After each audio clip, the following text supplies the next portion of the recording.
Attention, all Folketeers. Welcome to Folk and Beyond! With me, your host, Derry Jones. I'll be having a special guest in the studio every month, featuring 5+1 faves, live performances from the Swinging Cat, and last but by no means least, Buzz is going to be asking, what's going on at the Woodman Des? yes, snippets from our very own Woodman Virtual Folk Club.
That was East of Eden, and with Jigga Jig, of course, and this is Folk and Beyond, and I'm Derry Jones. Welcome to the show. And in the studio today we have my special guests, Coz and Baz, or Baz and Coz, whichever way you want to pronounce it, and that's Corin Priest and Barry Priest. They are indeed married. Congratulations. Thank you very much. How many years has it been now? Quite a few. 2 minutes. Two life sentences. Two life sentences. 50 years next year. 50 years next June. Well, you deserve medals, both of you. No, it's an achievement, isn't it? It's an achievement, and a very nice achievement, I have to say. Yes, of course. That's better. You're back on now.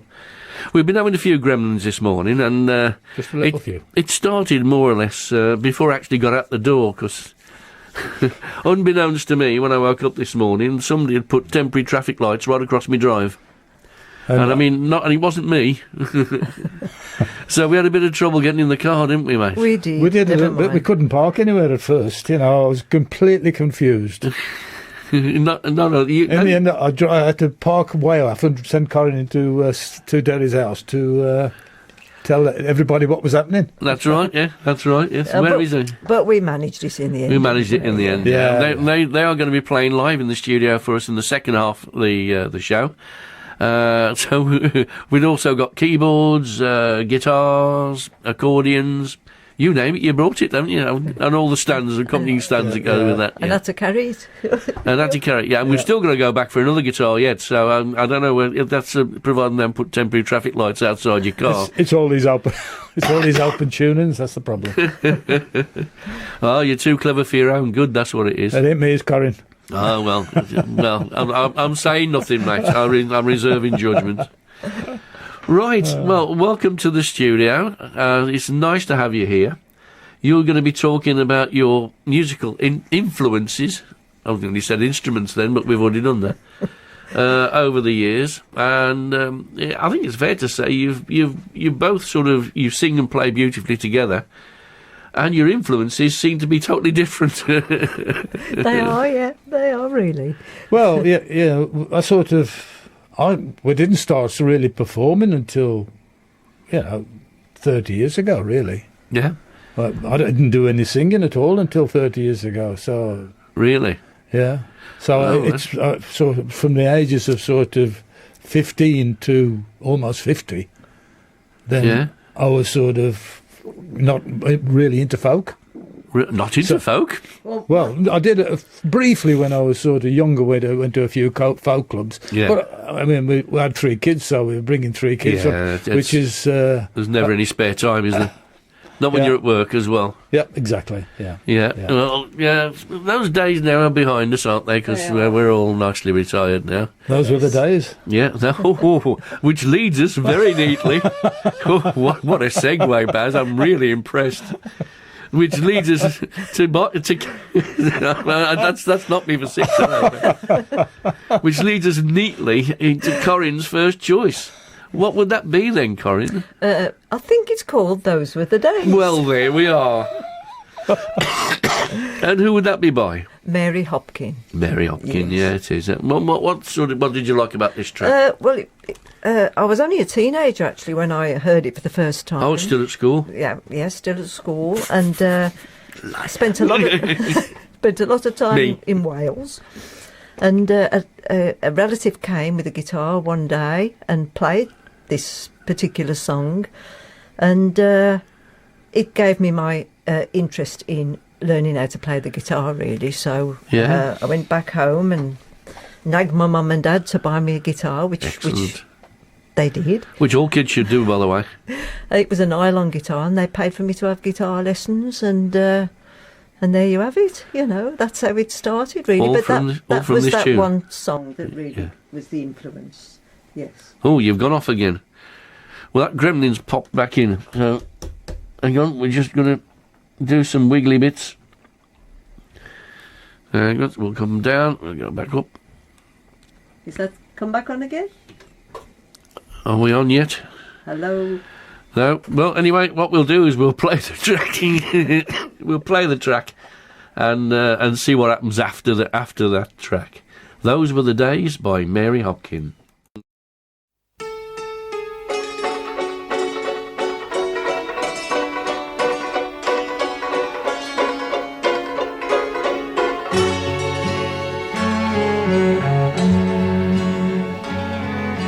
Once upon a time there was a tavern where we used to raise a glass or two. Remember how we laughed away the hours. Think of all of the great things we would do. Those were the days, my friend, we thought they'd never end. We'd sing and dance for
That was rather fun. We were all having a sing-song there. I forgot to turn the mic back on. There we are. It turns itself on and off anyway, so don't worry about that.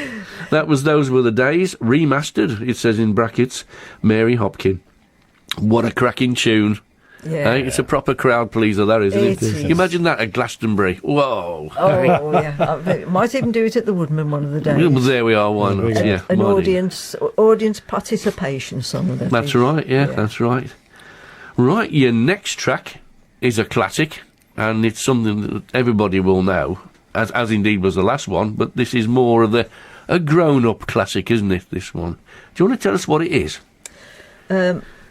It's James Taylor. It is Jimmy You've Taylor. got a friend, and He makes lovely guitars and great whiskey, apparently. definitely, yes. Yeah. I was at college, I believe, and I was into, James Taylor, Joni Mitchell, Donovan. I've got quite a few Wow. of his albums as well.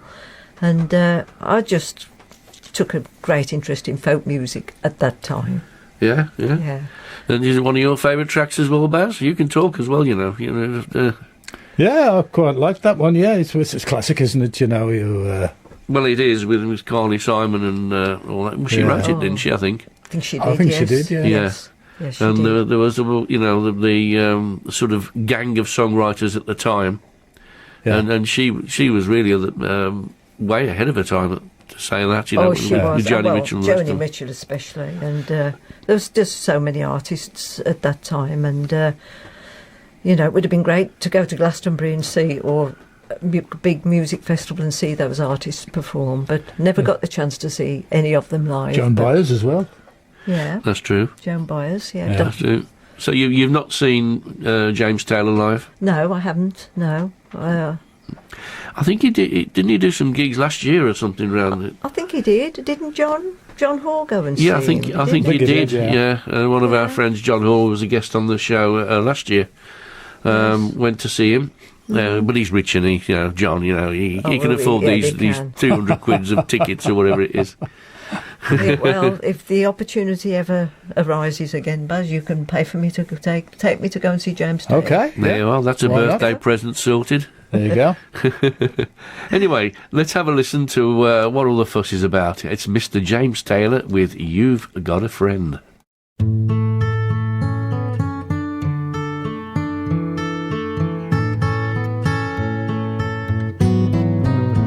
When you're down and troubled and you need a helping hand, and nothing is going right. Close your eyes and think of me, and soon I will be there to brighten up even your darkest night. You just call up my name, and you know wherever I am, I'll come running. Oh yeah, babe, to see you again. Winter, spring, summer or fall, now all you got to do is call, and I'll be there, yeah, yeah, yeah. You've got a friend.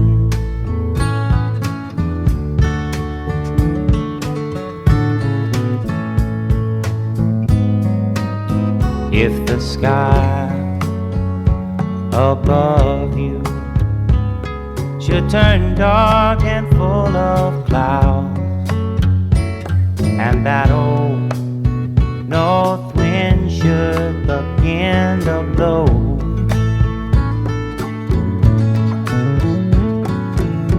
keep your head together and call my name out loud now. Soon I'll be knocking upon your door. You just call up my name,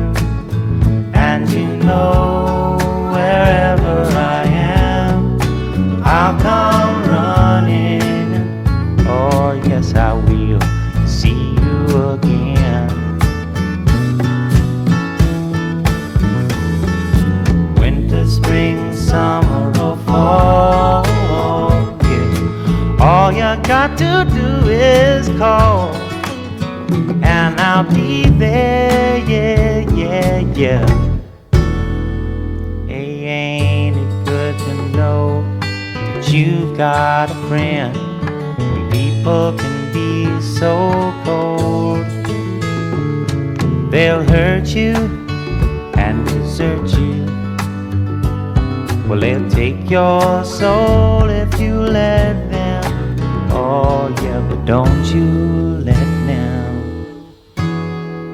You just call out my name, and you know wherever I am, I'll come running to see you again. Oh babe, don't you know about winter, spring, summer, or fall? Hey, now all you've got to do is call. Lord, I'll be there, yes I will. No, you've got a friend. You've got a friend, yeah. Ain't it good to know you've got a friend? Ain't it good to know you've got a friend? Oh yeah, yeah, you've got a friend.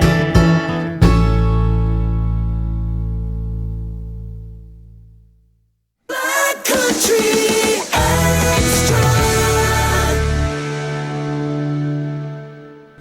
And that was You've Got a Friend by James Taylor. A classic track indeed. Now then, Wild Swans. Now this one, people might or might not know. So it's by Hugh and Tony Williams. Hugh Williams, of course, played the club a couple of weeks back. In fact, about a month ago now, yeah. He was brilliant as well. It was a great night. Yeah. Very, very entertaining. Yeah. Yes. He's an absolutely master of the art of the raconteur, isn't he? You know? Definitely. Fantastic, And his clog dancing as well. I know, clog dancing. It's something you weren't quite expecting, weren't you? Yeah, but very good entertainer. He yes. is, yeah. So do you want to talk about this track, Wild Swans? Well, Wild Swans is about the lives of three generations of Chinese women. I particularly like, Hugh and Tony Williams, when they used to come to the Woodman. He played an accordion. Hugh played some fantastic arrangements on his guitar of all his songs, many of them in alternate tunings. Yeah. And I bought a songbook which had got all the tunings in this book. Yeah. And I'd never played in alternate tunings before, and took an interest in learning them, and it went from there really.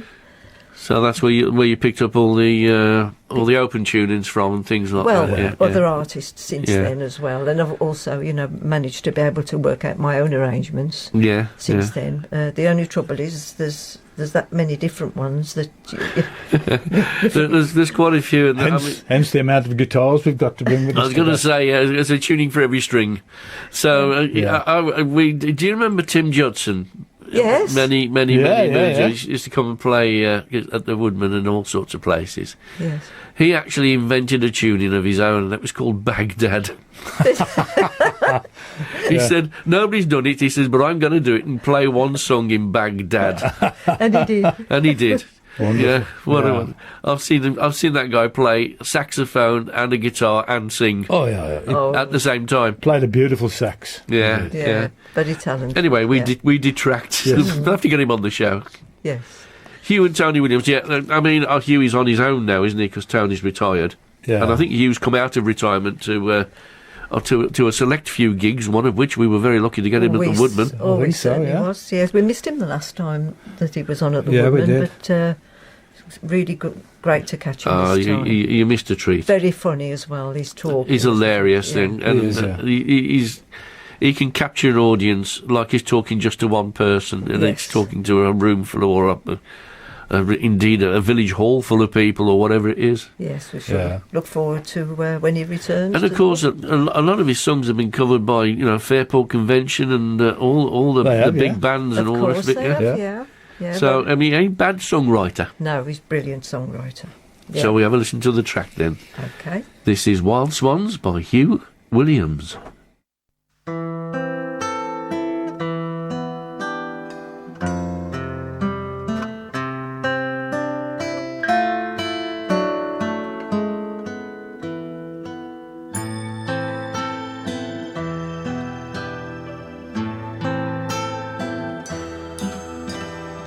I'll make my way over the deepest ocean.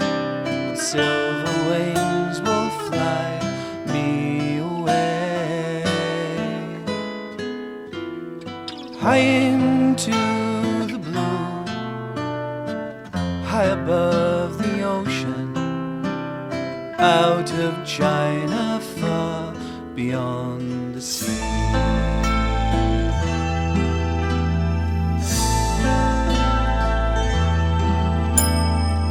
My mother's eyes, I have seen the slaughter, stories of the hunger and the pain.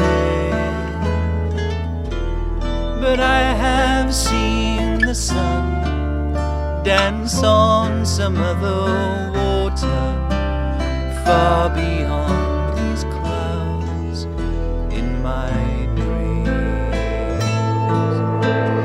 I will seize the day, freedom is my name, and I will raise the sun for the dawn.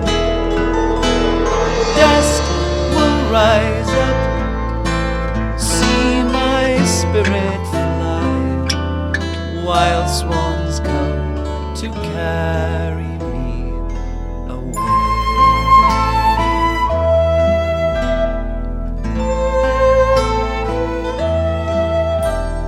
I have known the best of courage and of kindness, and I have seen the tears in your eyes.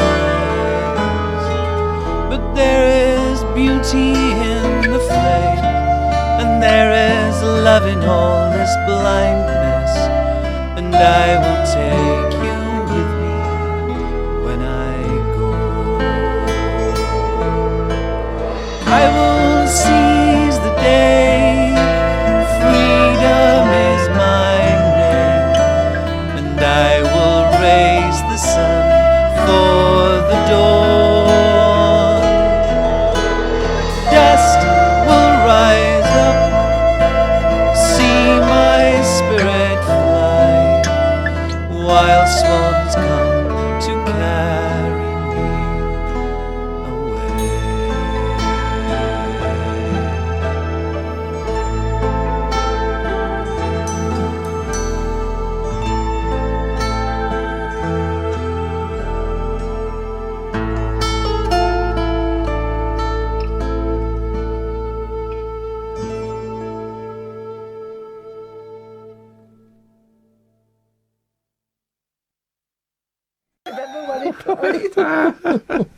Oh dear. We discovered a little bit of an error as we were listening to that beautiful track by Hugh Williams, who apparently doesn't play the accordion. No. Sorry, Hugh, just in case you didn't realise that. It's Tony. Oh, it's Tony, was it? Yeah. Played the double bass. Yeah. He does play the double bass. It's very easy to get those two instruments confused, isn't it? Not much difference in them, is there really? Not really, no. Only about like 2 yards. and several clefts, but there we are. Put it down to the red light syndrome. Oh no, you're disturbing me bronchiectasis now. Oh, brilliant! That was Hugh and Tony Williams with Wild Swans. That was Hugh Williams playing his guitar and Tony Williams on the acoustic upright bass. just to cover up any Clarify. just to cover up any confusion there. So, Sorry, Tony. that's all right. We'll tell him next time. He'll have a laugh about that. It'll be in his act now. That will. He might actually learn the accordion just to come to the Woodman. But there we are. Anyway, putting that one to bed. We're going on to Barry's choices now, and these are a slightly different aspect of music. And it's fair to say, I think this is more of a show track, isn't it, really?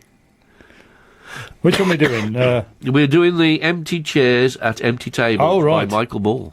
Okay, no, yeah, well, as I said before, it was sort of, I was quite late coming into folk music, so I had a lot of influences before that.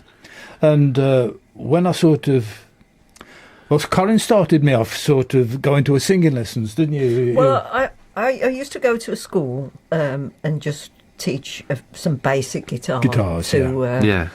And I thought, well, I'll have a few singing lessons, and then I'll be able to sing along. Because the kids always just wanted to play chords, so they had to sing along with it as well. Yeah. So I did have a few lessons, not very successful. But I booked Barry in for a few singing lessons, and of course she encouraged you, didn't and she's regretted it ever since. You singing, yes. I'd like to know, as a married couple, how you broached that one then, Coz. I mean, Barry, I think you needed singing lessons, mate.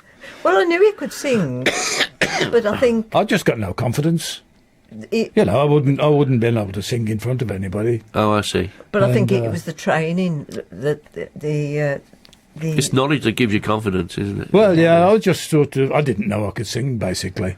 I mean, the first lesson I had, and after I had the lesson, I said to her, well, am I any good or what? And she says, well, I think we've got something to work with. Well, there you are then. That wasn't a complete rejection, was it? No, it wasn't.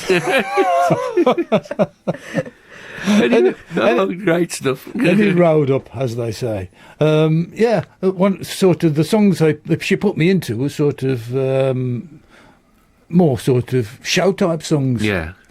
And one of the songs I did was Empty Chairs and Empty Tables. Great song. It is a great song. And, of course, Michael Ball. Everybody loves Michael Ball, don't they? Oh, yeah. I mean, he's the one who did it in Les Mis, wasn't it? It was, when it first came out, he was the Marius in Les Mis. Right, well, and this track is indeed taken from Les Mis. It's Empty Chairs at Empty Tables by Michael Ball.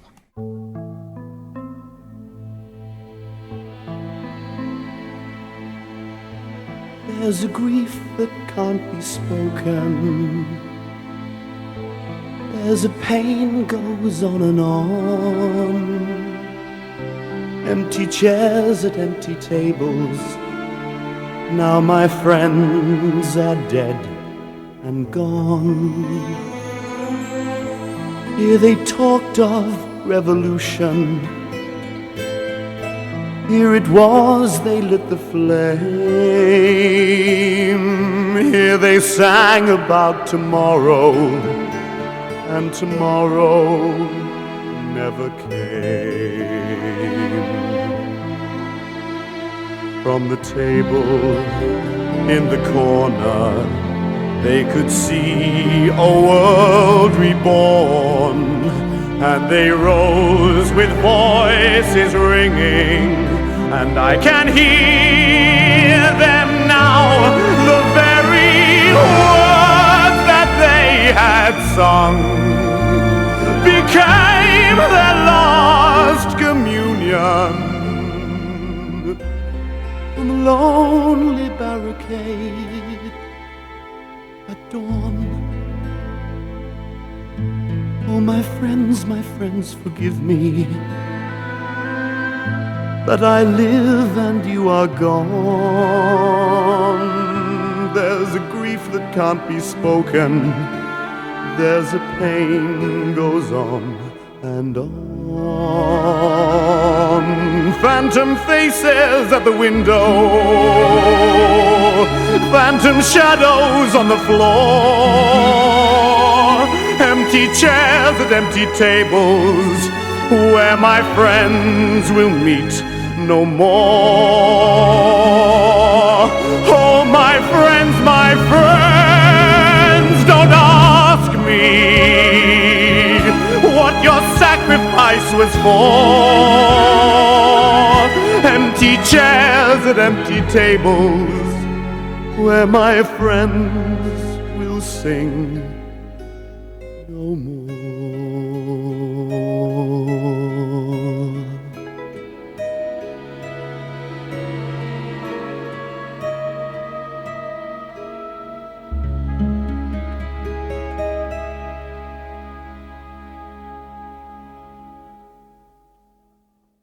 You're listening to Black Country Extra. You are indeed listening to Black Country Extra, and that was Empty Chairs at Empty Tables by the very famous Michael Ball. Your next track, Baz. Oh, I've heard you do this one. It's a cracker, isn't it, this one?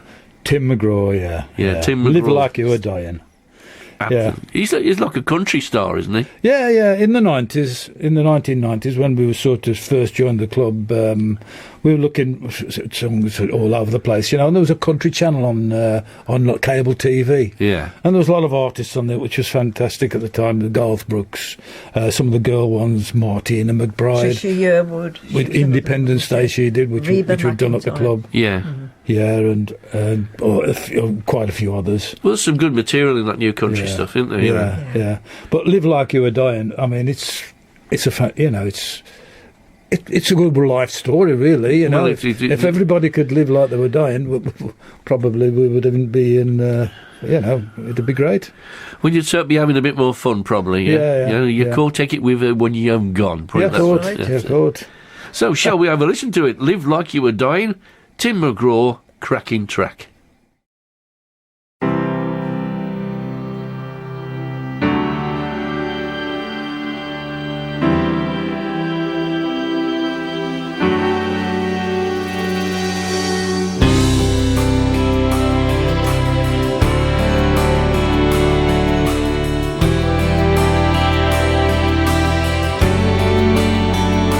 Said I was in my early 40s with a lot of life before me, when a moment came that stopped me on a dime. I spent most of the next days looking at the x-rays, and talking about the options, and talking about sweet time. I asked him when it sank in that this might really be the real end. How's it hit you when you get that kind of news? Man, what'd you do? And he said, I went skydiving, I went Rocky Mountain climbing, I went 2.7 seconds on a bull named Blue Manchu. And I loved deeper, and I spoke sweeter, and I gave forgiveness I've been denying. And he said, someday I hope you get the chance to live like you were dying.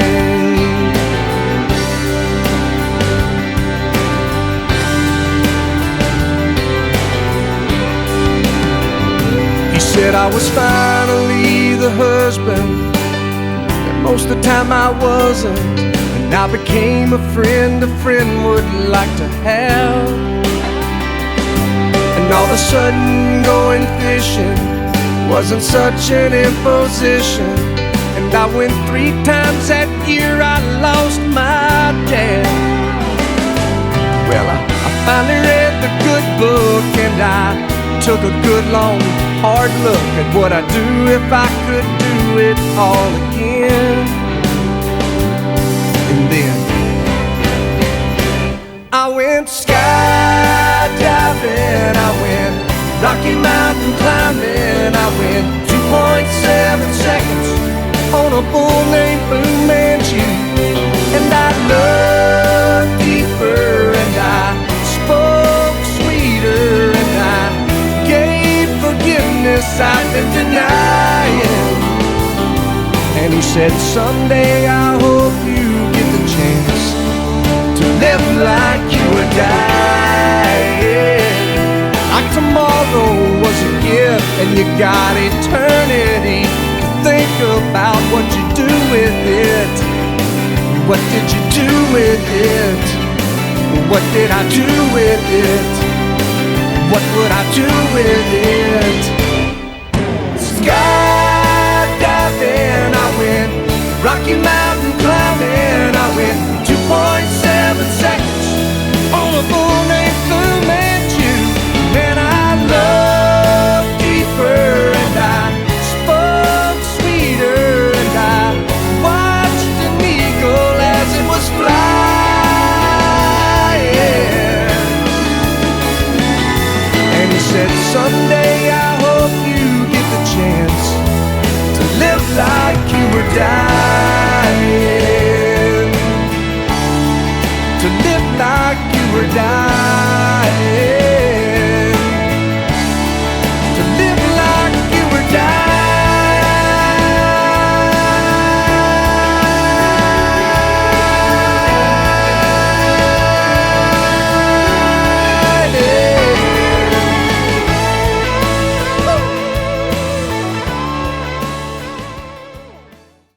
God, he nearly died himself after holding that I note. know, yeah, I didn't realise. we were enjoying ourselves. We were listening.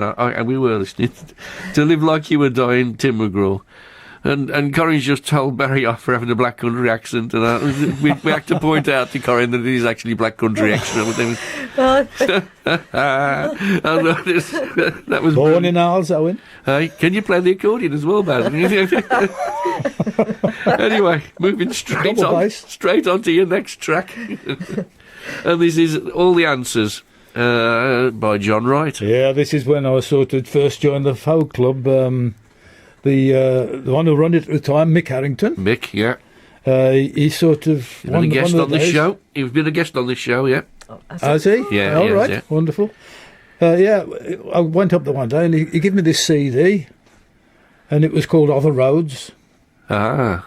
And that was my introduction to John Wright. John Wright. Because, as you know, these artists do sort of throw the CDs to the club runners, don't they? Of course they do, yes. Club organisers. Yes. So, and I listened to the few tracks, and this was one of my favourites on there. There's a few on there. I mean, he's done some fantastic songs in this. Oh, he has, yeah. I don't think this was written by Kieran Halpin, wasn't it? It was, yes. Yeah. Sadly, not with us. Neither one of them are with us now. No, they're Sad both. loss. They're both. Yeah. Both of them sad losses. They're fantastic artists. Both. They are. And of course, John Wright's voice is. They were. Yeah. Well, they were. Yes. Yeah. Anyway, before we get into any more messes, and before we get told off for having black country accents. we'll listen to All the Answers by the John Wright Band. Song from Kieran Halpin. All the Answers.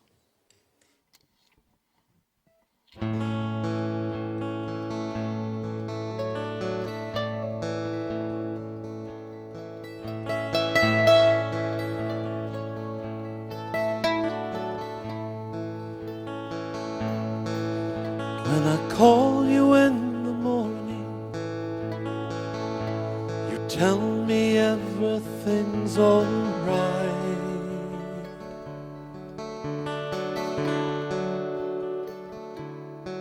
I can't see into the future. I don't see the dangers in the night.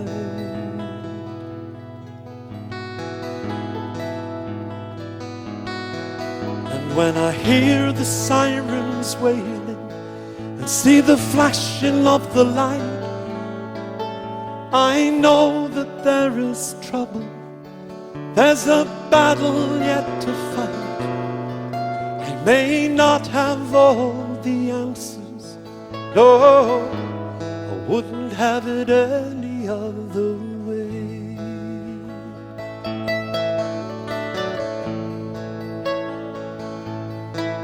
There is an inner peace I'm seeking. There is a lightness in my soul.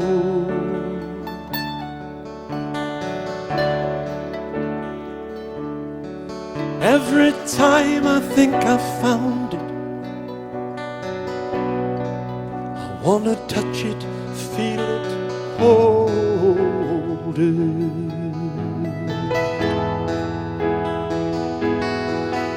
For the day that I stop asking will be the day I say goodbye. The world may not be safer, but there is no truth without the lie. I may not have all the answers, no, I wouldn't have it any other way.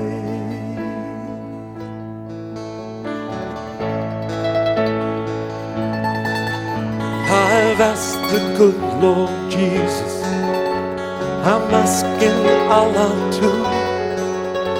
I've tried the great God Buddha, but now I'm asking you, 'cause I may not have all the answers, no, wouldn't have it any other way.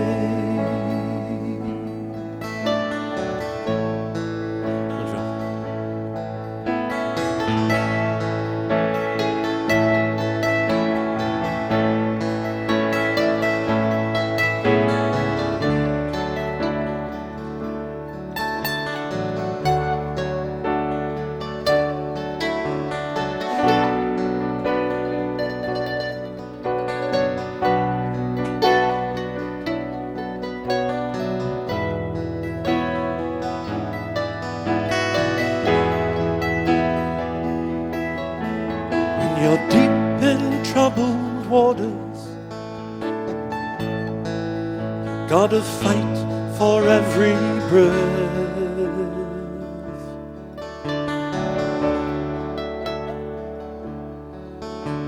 You feel you're getting weaker,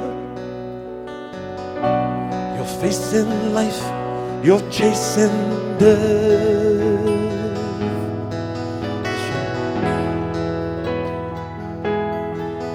There's a God that you can turn to, don't turn the other way, or a friend that you can call on, just a prayer that you can say.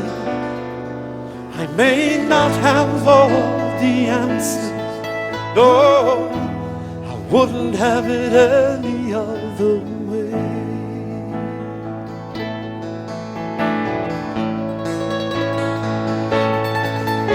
I've asked the good Lord Jesus, I'm asking Allah too.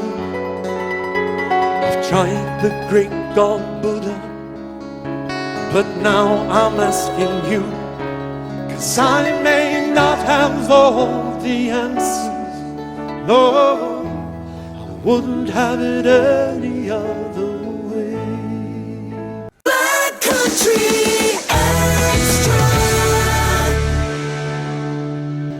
That was All the Answers, John Wright, and that was brilliant. And we can say the Black Country accent if we want to, can't we? And I've got a blocked up nose for some reason. Anyway, I think that's Busby. He's poking his head round the door. Hello, Buzz. What's going on at the Woodman Des? Well, Buzz, it's Becky Mills and Jerry Colvin. Becky Mills has come along with a song about her brother, who is a farmer and has few courting opportunities because of the nature of his work. So, with My Brother's a Farmer, please welcome Becky Mills.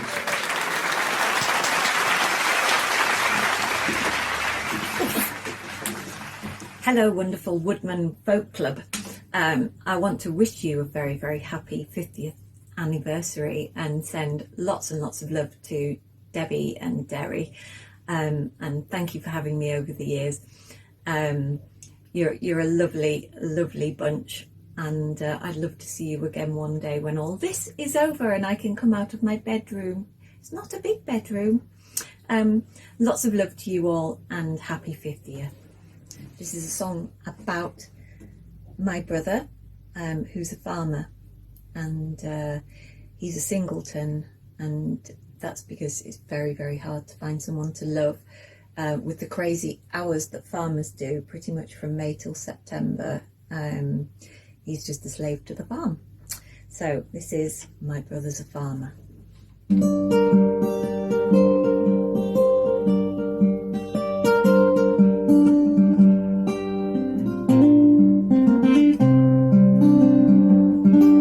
My brother's a farmer, he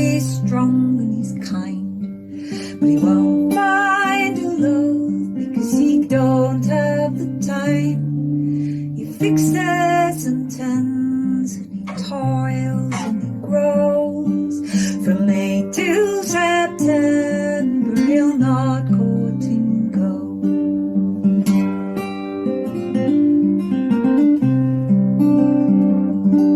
My brother's a farmer, he's weathered and worn. He's tall as a tree and as golden as corn. Look for him if you will, when the day is short and cold. From May till September he'll not courting go.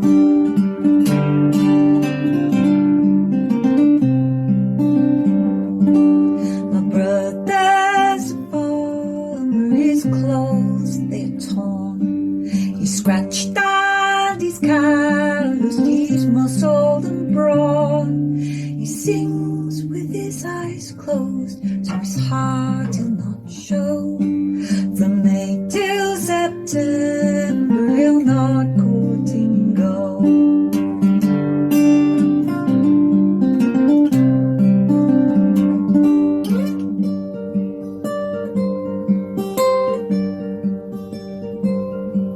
My brother's a farmer, he's weathered and worn. If he were a rich man, he would give you his time. He'd give you his time, I could give with a bow. And if you gave him yours, you know he'd not courting go.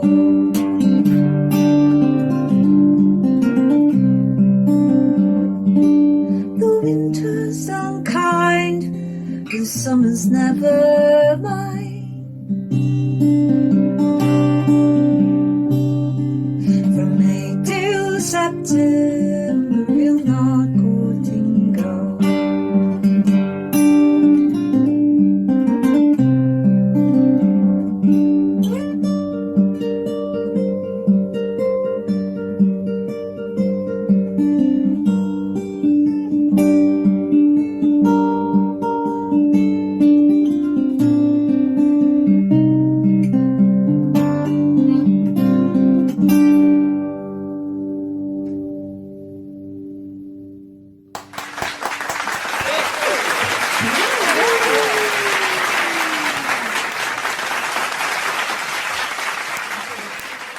A marvellous dating profile song from the wonderful Becky Mills.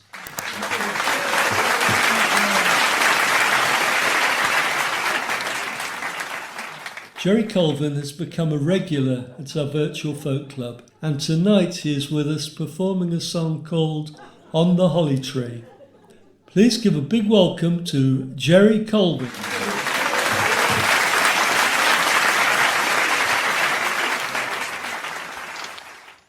Hi there, Jerry Colvin here. It is an honour to be part of the Woodman celebrations. It's a very unique club. Always had a brilliant time when we've been there, and it has a unique atmosphere.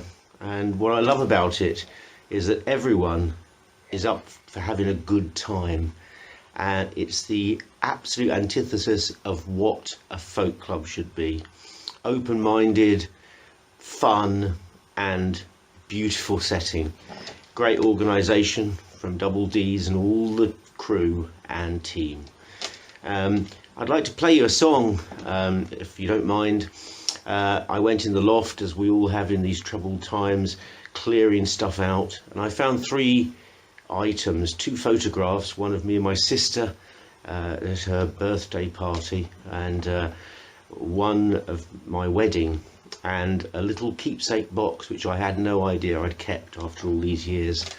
And it made me wonder about, I can't remember any of the photos being taken or why I kept the box, and I wrote this song about it, and it's called On the Holly Tree. It features on our new album, which comes out later this year, Fully Functioning Wind-Up Mechanism. I hope you enjoy it. It won't be the same without the rest of the band, but I'll give it a go anyway.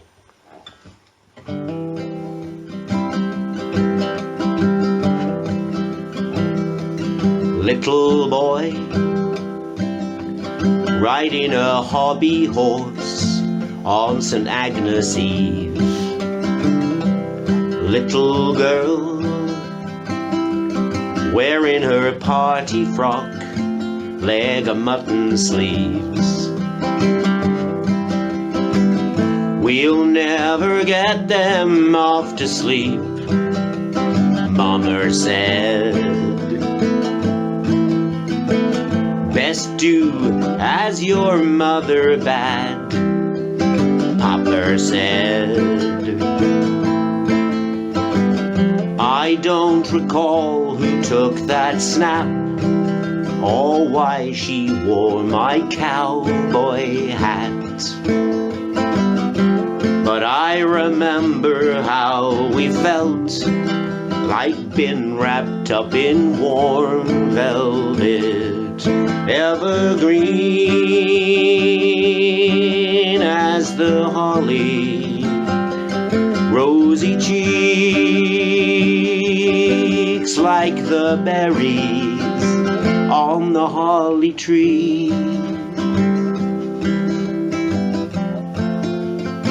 On the holly tree, a lock of hair, a passport photograph in a keepsake box, first broken heart, first cigarette, consulate. Things will get better, wait and see, Mama said. Just look at your mother and me, Papa said. I don't think of that girl too much, or why I kept that little box. But I remember the breakup grief, like clenching on a spiky leaf, evergreen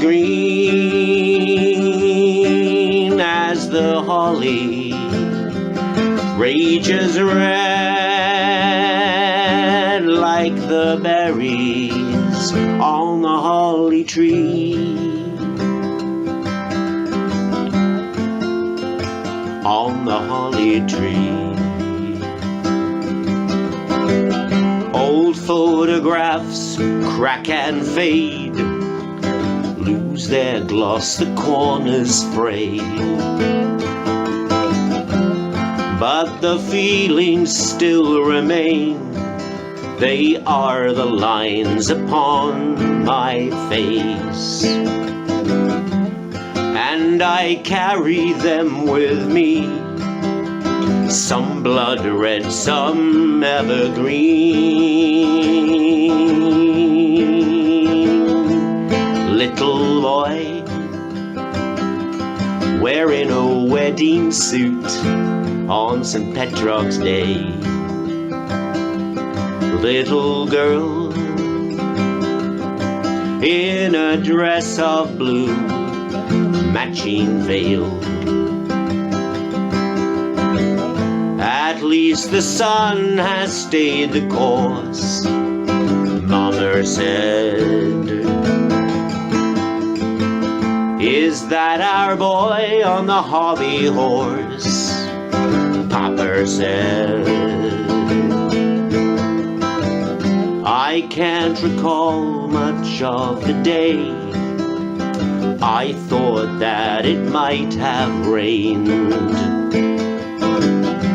But I remember how we felt, wrapped again in warm velvet, evergreen as the holly, smiles as bright as the berries on the holly tree.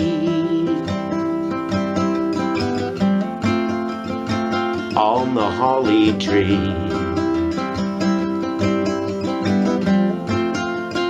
feelings are evergreen.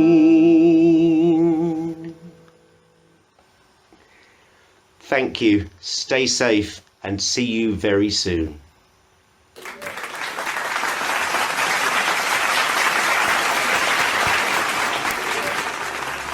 As always, an excellent performance from a Woodman favourite, Jerry Colvin.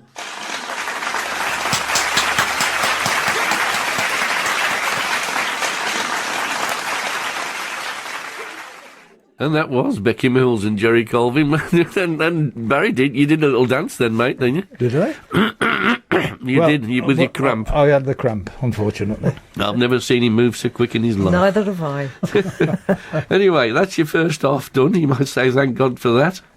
So you're going to play for us live in the second half. We are, yeah. So we're going to set up the studio, and hopefully everything will work, and we'll see you back in the second half just after this.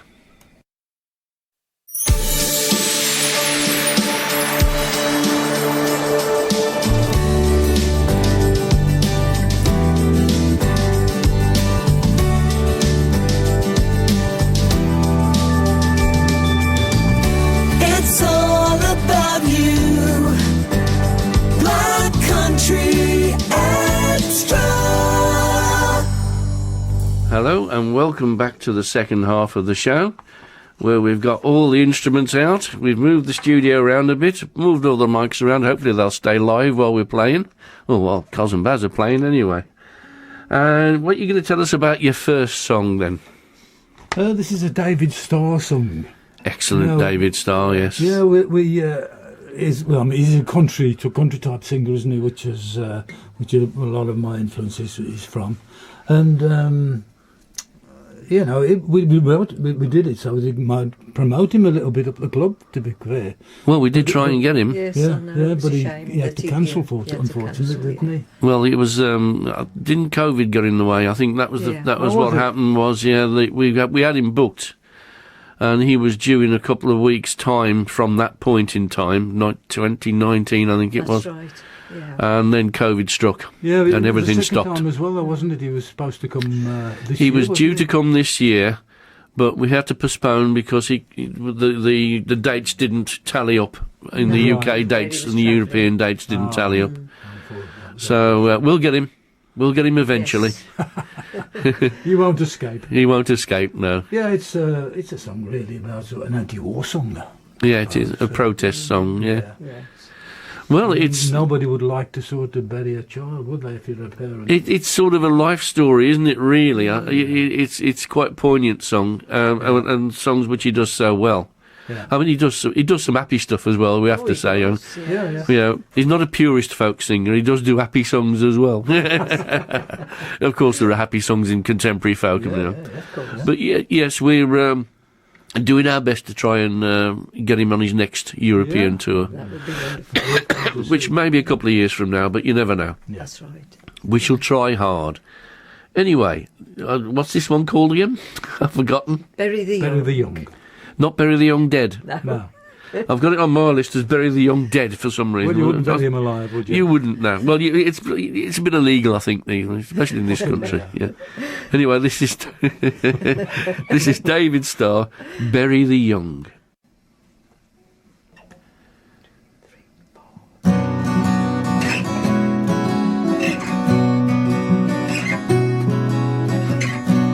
Eve's tears fell on him. King David wept for Absalom. Mother Mary was to sing as they lay her precious boy behind the stone. Mothers shouldn't grieve their babies. Fathers shouldn't mourn their sons. Lay their hopes beneath the daisies. It's not right for the old to bury the young. It's not right for the old to bury the young.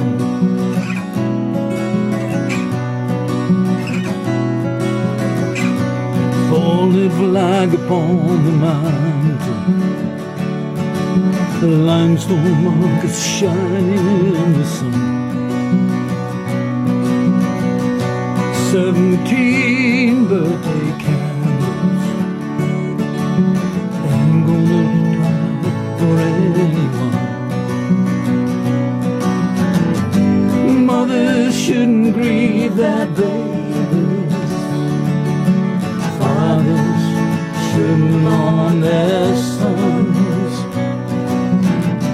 Lay their hopes beneath the daisies. It's not right for the old to bury their young. It's not right for the old to bury their young.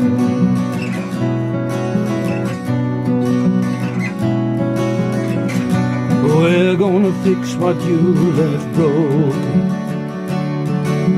We're gonna do what you left undone. Thoughts and prayers are empty spaces. We are your fathers and your sons. Mothers shouldn't grieve their babies. Fathers shouldn't mourn their sons. Lay their hopes beneath the daisies. It's not right for the old to bury their young. It's not right for the old to bury their young. It's not right for the old to bury their young.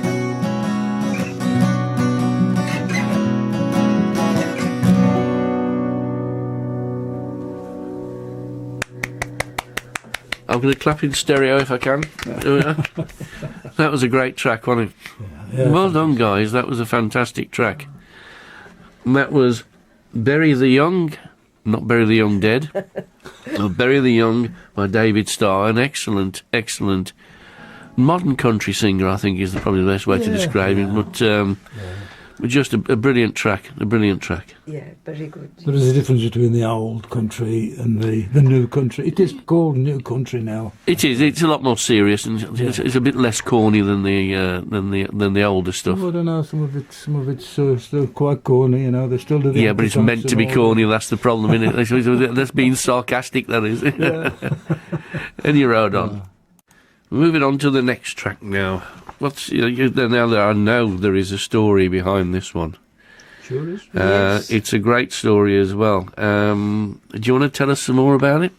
Yeah, well, actually, it's a true story about a ship that crashed into the rocks at a little bay called Porth Tamawa on the west coast of North Wales. Right. In 1903, wasn't it? 1901. 1901, sorry. And a lot of the cargo spilled upon the rocks. No one died, though. I mean... well, that's good. That was good. But among all the cargo was whiskey, plus many other things. And of course, I see. Though everybody was interested in the whiskey, yeah. And then, obviously, all the locals came down to see what they could... they could find. Yeah, there was all sorts as well. It wasn't just whiskey, was it? There was even a grand piano, and they even managed to get that up the bank. What the ship was going to do? It was going from Liverpool to New Zealand, and it sort of didn't get there, basically. So it got as far as Wales. What was on board, was sort of stocked in for the new country, really. So everything was on there. It was, as you said, there was pianos, crockery. Still, the crockery is still around in Wales now in certain areas. In fact, at low tide, you can still see parts of the metal parts of the wreck. Really? On a really low tide. So that's interesting, isn't it? Steward board. Yeah.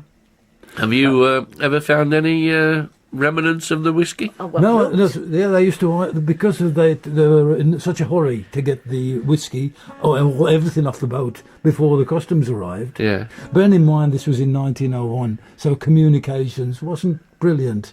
And so there was quite a bit of time to do it. But, you know, I mean, most of the time, because there was whiskey available, there was barrels of the stuff. They was basically drunk doing it. So they was hiding the stuff, and they forgot where they hid it. Oh, wow. And they was putting it down rabbit holes and everywhere and behind rocks. Barrels of whiskey down rabbit holes. Not bottles, not barrels, no. You should see the size of the rabbits in Wales, folks. The barrels used to... apparently what they used to do... this is from what I've read on the internet, so, I mean... the barrels, they used to take the tops off and put the heads in, so that nobody else would want to pinch the barrels. Well, whiskey is quite it's sort of anaesthetic and as well as being disinfectant as well, isn't it? I suppose. And the women tied string round their bloomers, their big undergarments, and even put bottles of whiskey down there really to carry, so that the customs wouldn't find them. So, and also so that they could carry more, I suppose. Yeah, you know. That's right. Because I mean, you can imagine in those days the skirts the women had were massive, weren't they? You know, they were. But and as well, this area is very remote, so it wasn't easy to get the stuff from it. You know, No. It was. I mean, we were walking there, don't we, when we go into Wales, because we've got a caravan, which is quite close to Porthmeor Bay. So you've got a caravan next to the wreck of the ship that was carrying all this whiskey. Well, that's why we keep looking. Do you know that that explains an awful lot sometimes, you know. So you're quite close to any of these finds that might appear, yeah? Yeah, well, we keep yeah. looking, don't we? But we do have a quick look every time we go, but I think probably everybody's had them by now. You never know. Some of the pottery, though, is still in some of the farmhouses, you know, that was found. Yeah, it's it's like a whiskey galore story, isn't it? You know, like that famous film. It is called Welsh Whiskey Galore, this song is. And I believe this is a self-penned one. Yes, it is, yeah. Yes, it is. So this is written by you guys. Yeah. Yes. Yeah, well, Colin wrote most of the words, and I put a bit of a tune to it. Well, that's the way, right? That's the way it pans out, isn't it? That's the way it pans out. Yeah. Well, we better have a listen then. So this is Welsh Whiskey Galore by Corin and Barry Priest.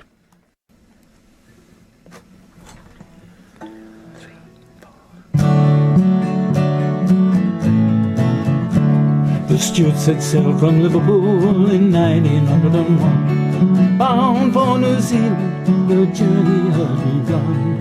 Cotton bales, pianos, all loaded in the hold, 1,000 bottles of whiskey, I've heard it is foretold. The sea was wild, the wind was fierce, the Stuart lost its way. No GPS or radar, then much to their dismay, they crashed into the rocky cove at Porthmeor Bay. The cargo built upon the rocks, but no man died that day. Singing whiskey for all, whiskey galore, the custom men are on their way, we must grab some more. Whiskey for all, whiskey galore, the day the Stuart hit the rocks, whiskey galore. Barrels and bottles of whiskey, porcelain pots and jugs, cotton bales and blankets, pianos, wool and rugs, and Aladdin's cave of treasures, the plunder had begun. The locals, they came running, almost everyone, singing whiskey for all, whiskey galore. The custom men are on their way, we must grab some more. Whiskey for all, whiskey galore, the day the Stuart hit the rocks, whiskey galore. Bottles hid in rabbit holes or buried in the ground, or shoved down ladies' bloomers so they won't be found. Cargo stacked on horse and cart, pulled the moons around. The custom men are on their way, the bounty to impound. No one was arrested when the customs came around. The locals had deserted, with their goodies homeward bound. The whiskey, it was flowing until they lost their minds. The bottles they had hidden would be difficult to find. Singing whiskey for all, whiskey galore. The custom men are on their way, we must grab some more. Whiskey for all, whiskey galore. The day the steward hit the rocks, whiskey galore. Barrels and bottles of whiskey, porcelain pots and jugs, cotton bills and blankets, pianos, wool and rugs, and Aladdin's cave of treasures, the bounty now all gone. The locals, they were legacy, almost everyone, singing whiskey for all, whiskey galore. The custom men are on their way, we must grab some more. Whiskey for all, whiskey galore. The day the steward hit the rocks, whiskey galore. The day the steward hit the rocks, whiskey galore. Well done, folks. Well battled. I think all the mics stayed on that time as well.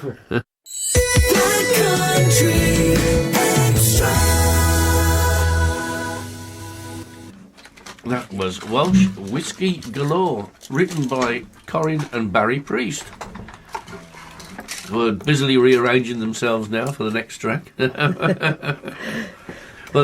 there's iPods, iPads, guitars, you name it, we've got it all in the studio today. Yeah, that was a cracking track. Well done for writing that one, and well done for getting the caravan right next to a shipwreck full of whiskey. Unfortunately, it was over 100 years ago, though. Well, imagine what the whiskey's worth now, though, if you did find a bottle. Oh, God, yeah. Anyway, we do not encourage piracy of any sort on the high seas or on the shores or the beaches. Because that did happen, didn't it, quite recently, well, I'll say a few years back now, where people were helping themselves to BMW motorbikes and things. Oh, do you remember that one? Off a ship? Yeah, it was in Devon, I think, somewhere. Oh, right. Good. Wow. I think the famous Show of Hands wrote about it. Steve Knightley wrote a song about it. Oh, right. You remember? What's it called? I can't say I remember the song or the incident. No, well, I mean, we won't mention him again. It's not as good as yours.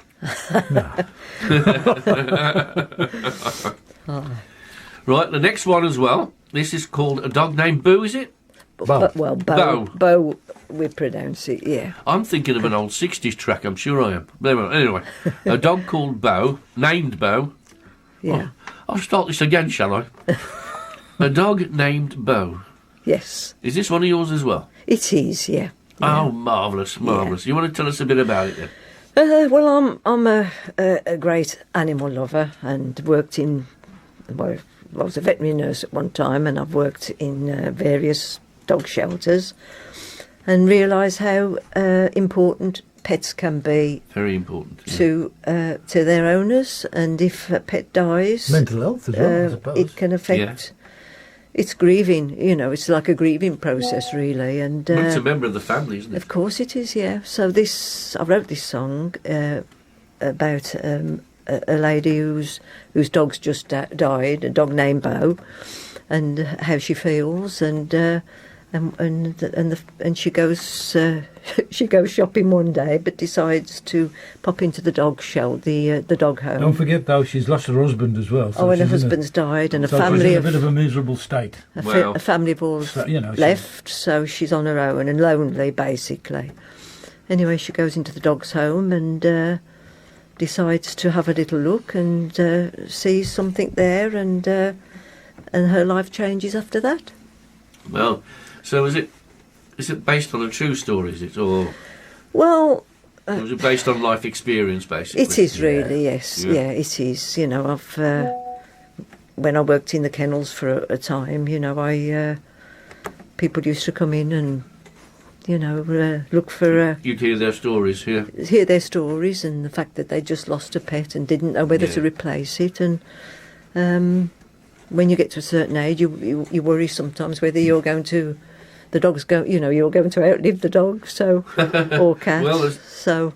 There is a distinct possibility, So that's basically what sum it up, really. It's about a lonely woman who's lost a dog, lost her husband, and one day she decides to go to a dog shelter or a dog's home and gets another dog. Right. And from that, she gets her life back. Yeah. So it starts off really sad, but it ends up quite happy. Quite jolly for a folk song. Yes. Yes. Because you must remember it is a folk song. So Yes, so we got the misery in there as well. As, you got the misery, you got the dog. No, but it's usually a country song, isn't it, when there's a dog involved? All you need now is the 18-wheeler. No, we won't detract from the situation. Now, this one is called Dog Named Poe. Correct.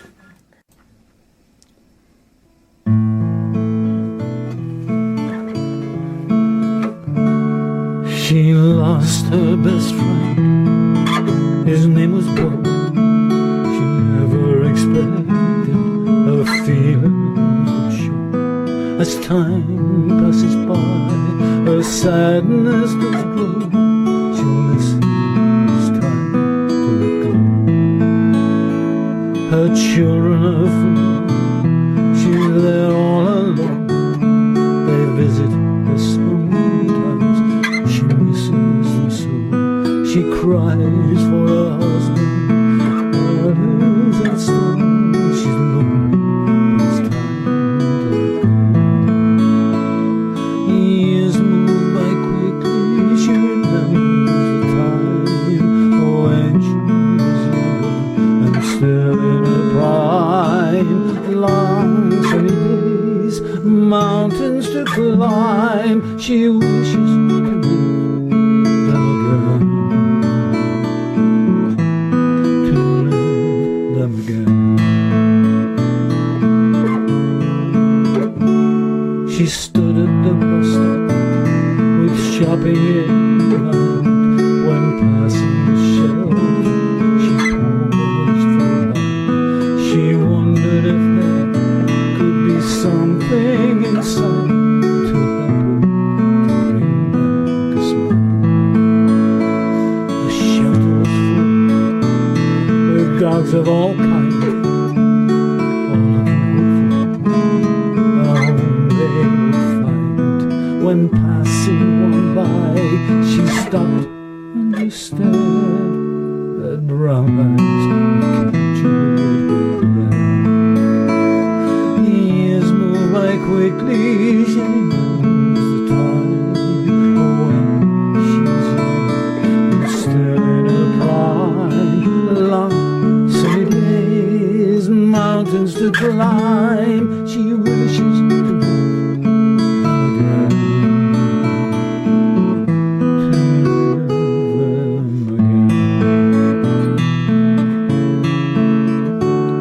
She decided then home they must go, with her new friend's tail wagging, excited to show that he would be loyal and faithful like Bo, and filled days with smile.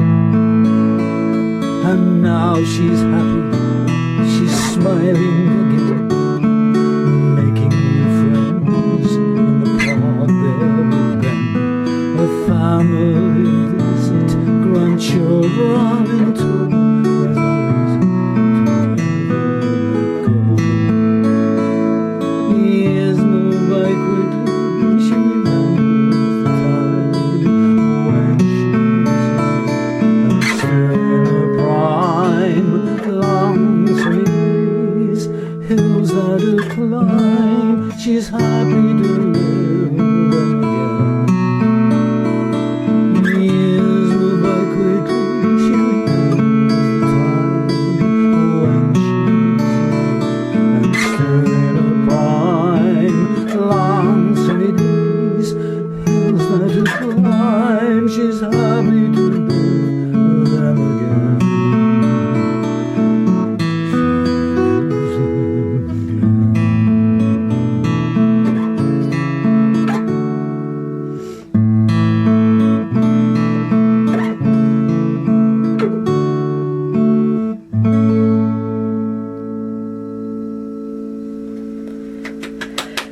Nice one. And the jiggery pokery going on with the mics again. But How was I that? think we got there. We did indeed get there, and that's Dog Named Boo by Corin and Baz Priest. Nice one, lovely song.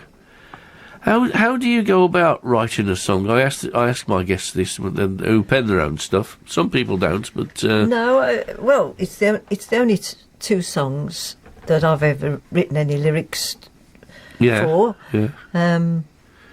I able to have a go. You've got to be able to think of a subject that interests you really, or that has inspired you, which it did with the mean, that Welsh whiskey galore. I mean, we've known about that for years, haven't we? Really. I think one day you disappeared into the kitchen, didn't you? And come back with the words.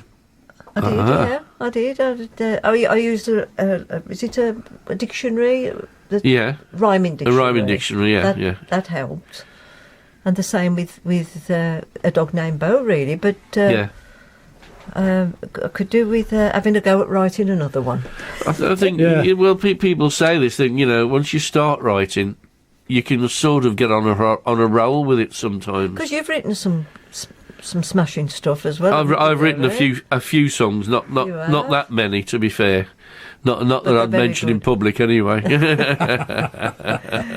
Yeah, I think it's just having a subject that you're interested in, and it's inspiration, I suppose, isn't it? Well, generally speaking, you write all the words, don't you? I sort of come in occasionally and say, well, maybe we could do it. That don't sound quite right or something. Yeah. And then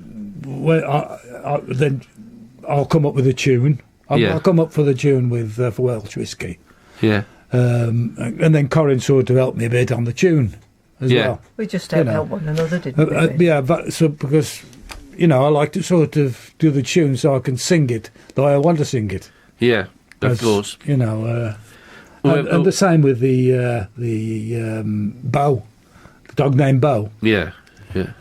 You come up with the tune. You come up with a tune first, didn't you?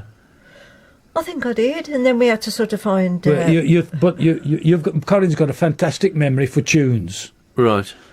And I haven't, which is good because Corin's sort of got all these tunes in her head, and I said, when she that sounds familiar to something else we've sung. I've heard.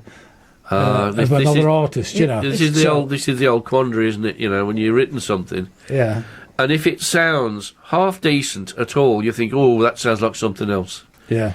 But then again, if you listen to most songs that are out there, they will remind you of other songs. Oh yeah. Well, Ed Sheeran's had a similar problem, hasn't he? A court case because he has he. Yeah, oh yeah, he won it as well. It's some. Yeah, he actually played. He played his guitar in court. He played 4 chords and sang all different songs. And said these could fit anything. Yeah. And I mean, the most famous one of this was the Led Zeppelin Stairway to Heaven as well, wasn't it? Oh, yes. And that raises itself about once every 10 years. Somebody tries to take him to court. I think I can't remember the song it was supposed to have plagiarised. No. But, I mean, if you listen to the riff in Stairway to Heaven, it's a riff that's been used in classical music forever. Yeah. So all they've got to say is, it was inspired by this piece of music or that piece of music. Yeah. And jobs are good. And they try and find an old doddery judge somewhere that has no clue about music and hope that they can get a reading through on that. Well, it's ridiculous. There are only so many melodies you can put. Well, yeah. Yeah. Exactly. I mean... there's only so many notes, isn't there? So. And they all have to follow a formula, otherwise they don't sound right. That's right. No. Well, Ed Sheeran played a video of a lot of songs that have got this particular sequence of chords in. Yeah. And in the end... he won the case. He won the case, didn't he? I don't even know why they bother going to court now, because you can't win it. Unless somebody's actually taken your lyrics, which is the only thing you can really copyright. Yes. Yeah. That's right. You're not in any danger of infringing anything. No. Because it's all been done before. Yep. I mean, I saw many, many years ago at Shrewsbury Folk Festival a band called the Ukulele Orchestra of Great Britain. An absolutely superb performance by those people. There's millions of them, all ukuleles. And that's where I first heard a bass ukulele, which was like a Carla bass, which I had to go and buy out immediately. And they were brilliant. And they actually, the guy who was the conductor, if you like, the leader, demonstrated why music sounds the same. And they went from classical tracks through into operettas, through into music hall, skiffle, rock and roll, blues, all that good stuff, pop, right up to the modern day for that time. And it was using the same riffs all the way through. Yeah. So It just shows you, doesn't it? Yeah. if ever you get taken to court, call on the Great British, or the Ukulele Orchestra of Great Britain to come and be your defence. Because they were superb and very funny. Oh, good. Yeah. So it's a collaboration, basically, isn't it? Songwriting between your pair of you. Say tunes and words and lyrics. Yeah, we're still changing them now. I mean, Bo, originally, we used to call it two dogs named Bo, hadn't we? Because the second dog was called Bo. But we decided that was probably confusing for everybody, so we had to change the words and the chorus to make it rhyme with Ben. To make it rhyme with Ben. Oh, well, there's always the practicality side of things as well, isn't there? But, I mean, do you find songwriting is a joy, or do you find it a chore? Or does it start off as a joy and end up as a chore? I mean, I enjoyed it, actually, that time. I enjoyed it, and if you're happy with what you've written, it's nice. It's an end result, isn't it? I like putting tunes to words. Yeah. I do. You know, I mean... Well, it is an art form, but still, yeah. It's right, the microphones keep popping on and off, but we can still hear you just about. Yeah, it is an art form. It's like, well, it's poetry put to music, isn't it, I suppose? Well, it is, yeah. But yeah, it's got a rhyme, hasn't it? So it's got a rhyme. Poetry's right. It's got a rhyme and it's got a time. I do enjoy putting music to songs. Oh, sorry. I put a song music. I remember music. when. About the retirement one. You have written a song anyway, haven't you? Oh, I did. Yeah. I've never actually performed it. What was that all about then? It was when I finished work. When I was at work. Sorry, when I was at work, we had a redundancy situation, and it was amazing. It was because we were all told somebody was going to get redundant, but I was a college lecturer. Yeah. And we were just told to carry on that particular day. We were going to get told some of us weren't going to have a job anymore. And we were all told to just carry on and go into classes and perform as normal, and we'd get called when the axe fell. Yeah, lovely. And that sort of that should inspire a song or two. Yeah. I'll have to sort of do it. You must resurrect it. You will. Yeah. You must resurrect it and work on it together, and because you can now, because you're away from that situation, aren't you? You're retired now, so it's not so stressful, but still fresh in the mind, I would have thought. Oh yeah, I mean, you don't forget something like that. Fortunately, I didn't have the axe fall on me. But no, otherwise you wouldn't be able to sing, would you? Because your head wouldn't be on. Anyway, moving swiftly on.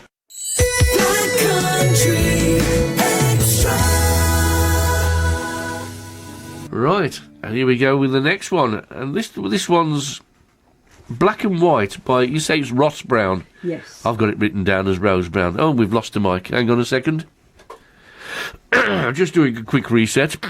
And the system should come back into life just about now. Are you there? I'm here. Welcome back. Thank you. You keep nipping in and out the studio without moving out your seat. That's really clever, that is. We're having a few gremlins today, folks, but we'll soldier on. We will. Yeah. Ross Brown wrote this at a songwriting. What do you call it? You know. Well, like a songwriting camp, was it? Yeah, something like that. Yeah. For who was it for now? Mike Silver. Silver. Ah, Mike Silver. Mike Silver was the first one who performed it up at the Woodman, but he didn't write it. It was written by. Oh, hang on. You've nipped out the studio again, Coz. We're just going to reset you. This is getting tiresome. Oh, there we are. All the red lights are on. You're back again. Yeah, he wrote it for Mike Silver. Or Mike, Mike No, Silver. I wrote it at Mike Silver's songwriting conference sort of thing. Workshop. Workshop. That's Workshop, the, that's there's the the word. word. Workshop. Workshop, kids, is the word for today. And Mike Silver performed it up at the Woodman. That was the first time we heard it, and I remember him doing this. yeah, he hasn't played this, has it? Black and White. Well, I don't know whether he ever on recorded recent it. visit. But after he'd sung it, I went up to him on the evening, later on when he'd finished, and I said to him, we heard that song on YouTube. Oh, right. And he said YouTube. He didn't know it was on. It was him singing it, wasn't it? It was him singing it, and the obviously Ross Brown put it on. You would imagine. I should imagine so, yeah, because he made a good video of it as well. It was quite a nice video on YouTube. I mean, it's still probably there. Things don't get took off of YouTube, I suppose, do they? No. Well, not unless they're requested to be taken off. I mean, some professional artists can do that. Yeah, but he didn't know about it at all. That's weird. He was quite shocked. Well, Oh, quite right. surprised. I wouldn't say shocked. Surprised.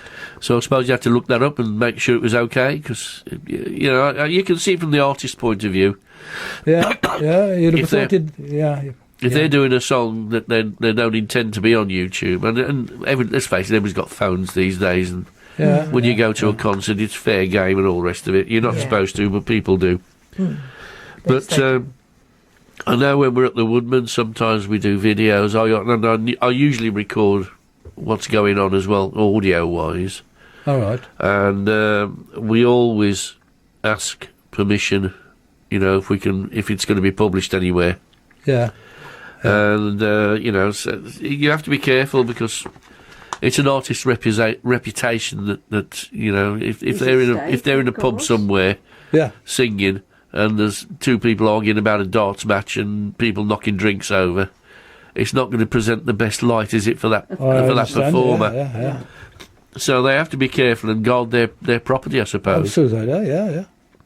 But I'm glad that you did find it on YouTube. Yeah. And you did hear him sing it. Yeah, that's why we found it, wasn't it? It is, yeah.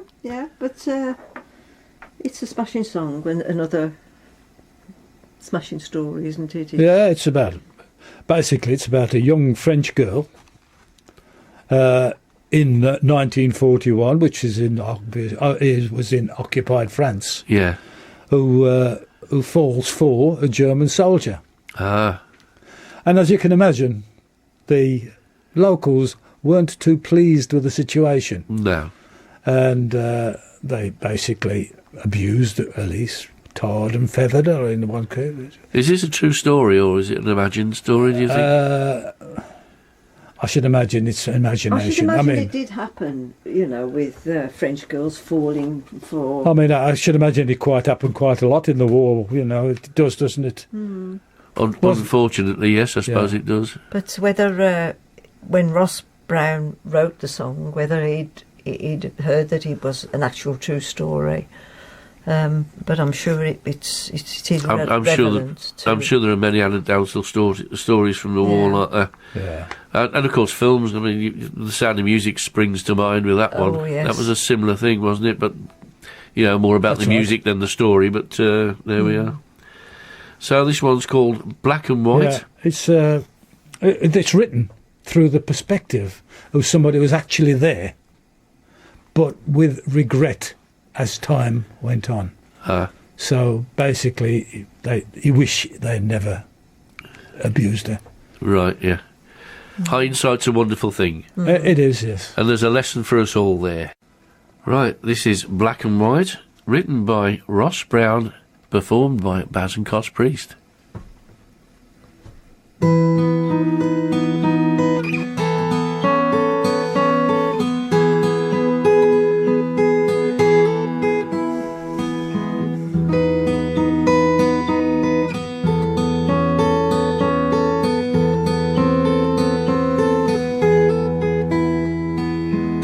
The first snow drifts across these winter fields.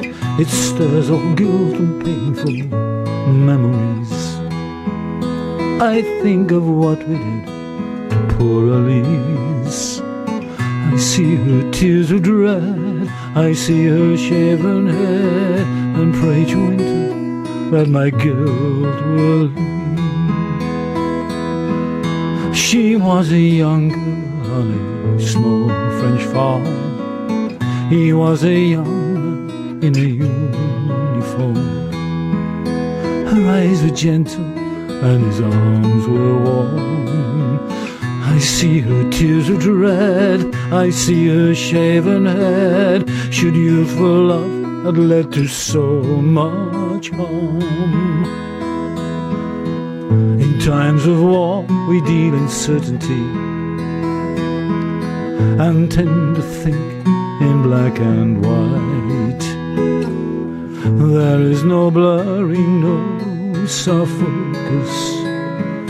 We learn what is, we lose what might be. Their snowy footprints led us to her door, a German soldier and a young French whore. But now I wonder what we really saw. I see her tears of dread, I see her shaven head. Did we miss true love in the rage of war? Her black hair falling on the virgin snow, black tie tracks crossing where the armies go. Was she a traitor and was he the foe? I see her tears of dread, I see her shaven head, and as the years pass, I don't really know. Those footsteps in the snow betrayed her. We found them with self-righteous rage. Sure in our minds she was a traitor, but now doubts haunt me in old age.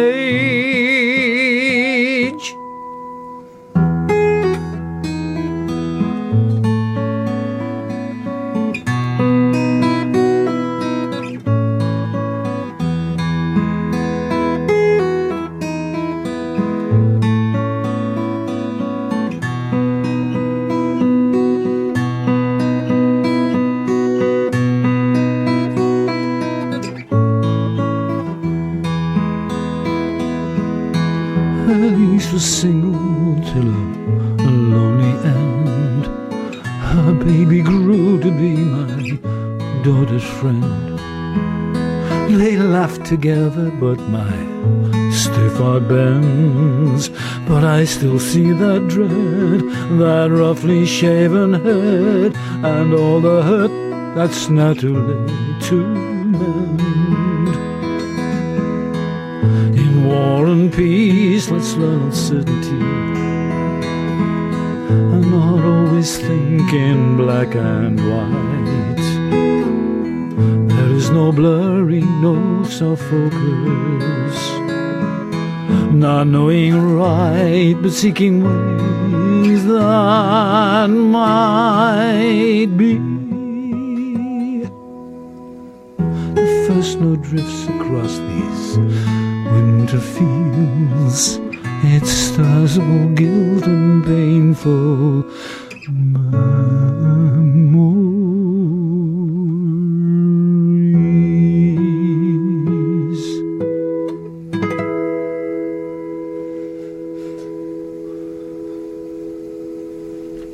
Oh, we could just drift away to that note. Well done. What a beautiful song. Yeah, it's a smashing song. It's absolutely well done, brilliant for song. writing that. Oh dear. Oh, excuse me. Oh dear, oh dear. It's been too much whiskey again, that's what it is. That was Black and White by Ross Brown, and of course performed live in the studio by Coz and Baz Priest. The next one's slightly different song, isn't it? Slightly different theme to this one. Fields of Glory. Do you want to give us a little bit of insight onto this one? Yeah, it's a footballing song, actually. Oh, yeah. An Irish footballing song. Whether it's about Irish football, I'm not sure. But it's still sort of relevant what type of football you do, or sport, really. Right. Fields of Glory, it's sort of the glory of the match and the winning the match and the winning the cups and the participation with other teams as well, isn't there? And the definitely beating them. Yeah. Well, I think you're a Baggies fan, aren't you? I am, yes. Well, you've got to beat a few more, mate. There. We're not talking about the Baggies today, Derry. Sore point. I'll tell you what, you don't talk about the Baggies, no, I'll talk about the Wolves. Well, you've got something to talk about with the Wolves at the moment. Yeah, Albion are in a right dire state. Oh, well, that's for another show, I think. Yes, I think so, yes. That's for another show. There is a football show on. Yeah, well, this is a football song, so... So, there we are. You see, we could be a bit of crossover going on there, a bit of crossover going on. Yeah. Well, you say it's more about the ethos of the game rather than the game itself, isn't it, Yes, it is, yeah. It's about the taking part, the glory, and what happens, and all the rest of it. The joy, the joy of the... I mean, when you go to football matches, it's not just the match. I mean, I'll go and sort of meet all those friends, have a few drinks. Of course. Have a few songs. Curry pies. Sing along, yep. curry pies can't beat it on a cold winter's morn. Exactly, yeah. Do you know, I've never been to a professional football match. Haven't you? Never. You haven't missed much. I've only ever been to one. I'm not into football really, but I know you enjoy it. No, well, I can understand with that being a Wolves supporter. Well, indeed, yes. I suppose I walked into that one, but there we are. Yeah, but I understand. I mean, I've known several people, that especially at the Albion, actually, that they go up there and it's all about the social club and and all the other aspects of things. And a lot of football teams do sterling work, I have to say, for charities behind the scenes. And another thing as well, you know, when you go up the matches, you meet the other team supporters. Yeah. And they're friendly, you know, you'd have a good chat with them. Oh, it's only the idiots that spoil it for the rest. Exactly, It's the idiotic few. Well, anyway, we'll put the words to rights on that, but back to the music. Mm-hmm. This one's called Fields of Glory, and it's by... Now, I don't know if I'm going to pronounce this right, Coz, with a black country accent and all that. Don Mescal and Shay Healy. It's even worse if you've got a Brummie accent, like me. we don't mention that on Black Country Radio. This is the Black Country. Go for it, kiddies. You've only got a licence. We're only licensed for Black Country. Go on. Right, go on, sorry. 2, 3, 4, 5, 6.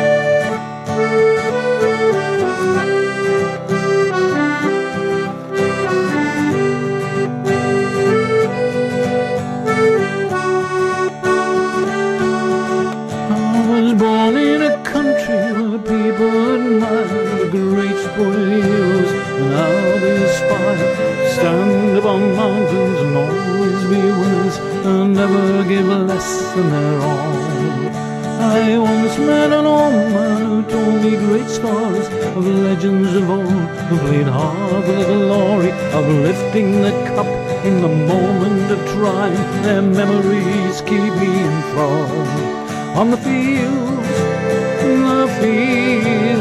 of glory, on the fields where boys become men, on the fields of glory, may the best team win in the end. Supporting their team with a true sense of place. Oh, handfuls of people with smiles on their faces. They come from the townland, the parish, the village. Their banners they proudly unfold. An anthem of hope is the song they are singing. The whistle it sounds and the game it begins, and the roar of the crowd echoes up to the heavens. It sends out a clarion call. on the fields of glory, on the fields where boys become men, on the fields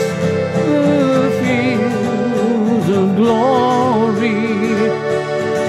May the best team win in the end.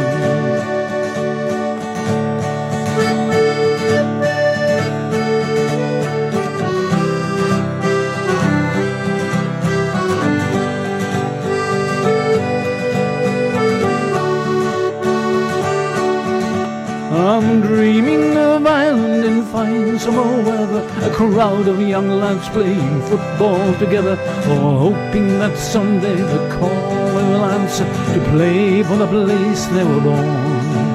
On the fields of glory, on the fields where boys become men, on the fields of glory. May the best team win in the end.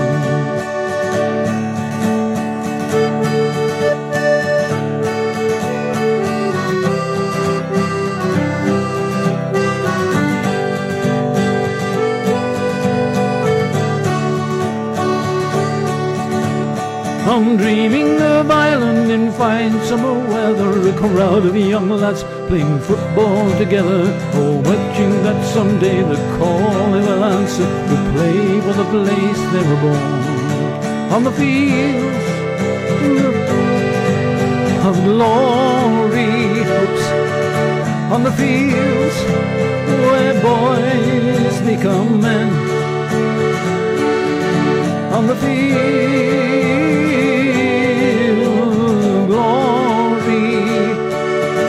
may the best team win in the end. May the best team win in the end.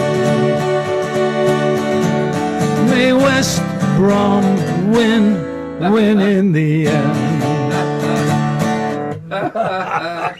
You had to get that one in.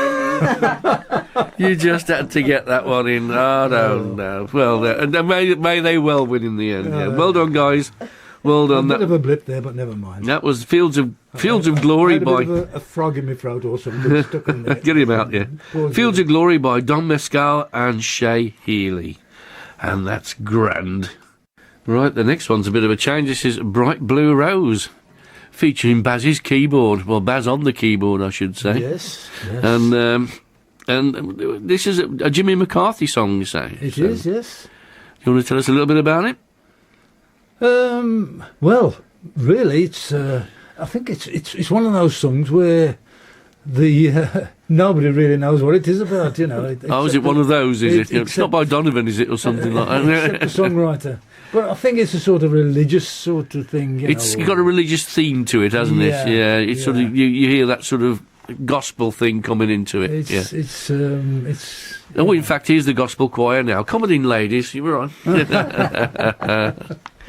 It's been covered by quite a few different artists, hasn't it? It's very popular. Because I started learning the keyboard during lockdown. I mean, I never played the keyboard before. Yeah. When we was in the Bicker band, we used to have a keyboard, and Connie used to play it. Yeah. I remember that. Yeah. Yeah, and that was the one I was going to bring today, but it was it's too heavy. It's got a lot heavier than the last. It defeated the spinal cord. Anyway, Bright Blue Rose by Jimmy McCarthy. Go for it, kiddies. Okay. Oh, sorry. 2, 3, 4.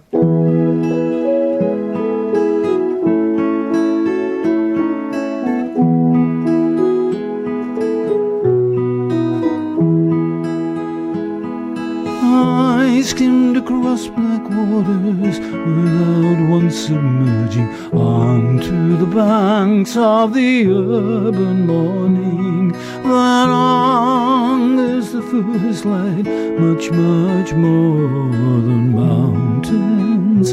ever do.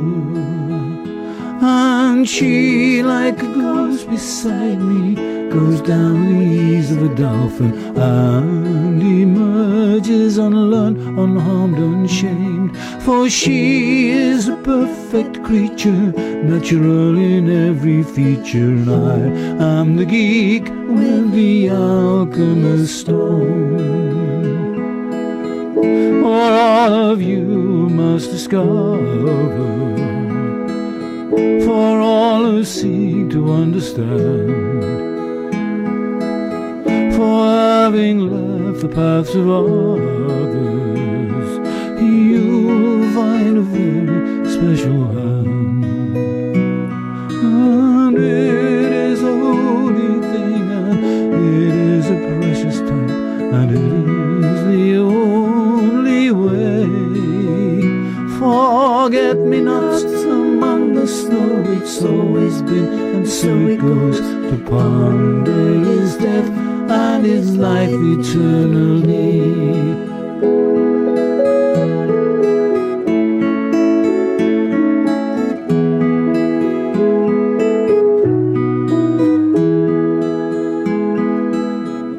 For all of you who must discover, for all who seek to understand,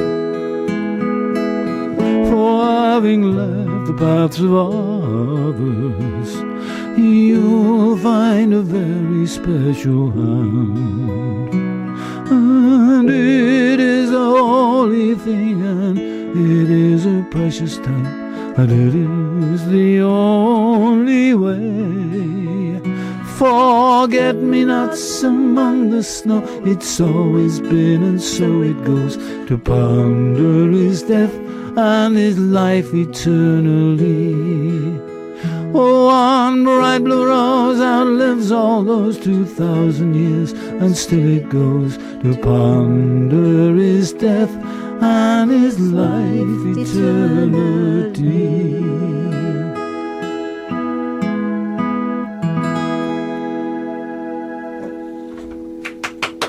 Well battled. Wipe the sweat from your brow. Oh, it's always a bit of a worry they're just playing on the keyboard. What? Oh, we cut you off there, Baz. Sorry about that. Bright Blue Rose by Jimmy McCarthy, performed by Barry and Coz Priest. Well, it's almost the end of the show, folks.